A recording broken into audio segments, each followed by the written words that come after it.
ప్రభువా. మరి సుఖములోను కష్టములోను దుఃఖములోను తండ్రి ఏ స్థితిలో తను ఉన్నా కానీ ఏ పరిస్థితిలో తను జీవించినా కానీ ఎప్పుడూ నిన్ను విడిచిపెట్టలేదు ప్రభువా. ఎప్పుడూ నిన్ను మర్చిపోలేదు తండ్రి. విశ్వాసములోను నమ్మకములోను భయములోను భక్తిలోను నిన్ను వెంబడించింది నాయనా.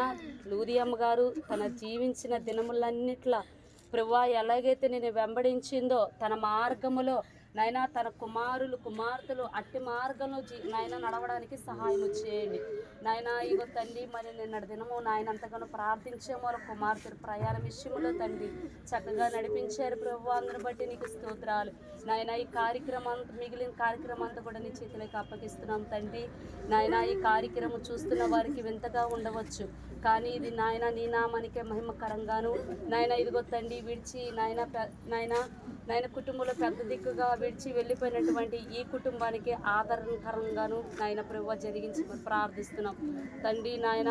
నాయన లూదియమ్మ గారు నాయన ఎలాగా నాయన నిన్ను నమ్ముకొని విశ్వాసంలో ఎలాగైతే వెంబడించి జీవించారో నాయన తినని నాయన వెంబడించి తినని నాయన చూసినటువంటి ప్రతి ఒక్కరు కూడా నాయన తండ్రి అట్టి మార్గంలో నడవడానికి సహాయం చేయండి. ఇగో తండ్రి నాయన ప్రభువా ఈ భూస్థాపన కార్యక్రమం అంతట్లో కూడా నాయన మీరే సహాయం చేయమని ప్రార్థిస్తున్నాం నాయన. విడిచి వెళ్ళిపోయినటువంటి ప్రభా తన కుటుంబానికి మీరే ఆదరణ దయచేయండి. మీరే గొప్ప నాయన ఆదరణ కలుగు చేయమని ప్రార్థిస్తున్నాం. మీరే ఓదార్చమని ప్రార్థిస్తున్నాం నాయన. ఒకని తల్లి ఆదరించినట్లుగా నాయన ఈ కుటుంబాన్ని మీరు ఆదరించమని సహాయం చేయమని ప్రార్థిస్తూ యేసు నామములో చిన్న ప్రార్థన అడిగి వినయంతో వేడుకుంటున్నాము తండ్రి.